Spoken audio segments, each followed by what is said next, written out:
Hi everyone! It's me again, Noy. Hindi mahirap mag-diet. Alam nyo kung anong mahirap? Yung mga kasama nyo sa bahay. Dahil hindi pare-pareho ang inyong kinakain. For example, lahat kayo hindi nagka-carbs. E di mas madali sa inyo na mag-prepare ng food na pare-pareho kayo. Hindi tulad ngayon, eto nag-request sila ng pansit bato. And since wala dito sa bahay si Papa, ako ang nautusan nilang magluto.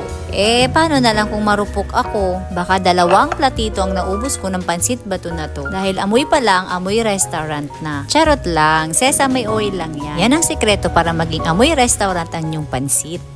Kayo, anong breakfast nyo ngayong weekend? Dito sa bahay, pansit bato at ibos ang breakfast ni na Mama. O diba? Carbs on carbs. Ma!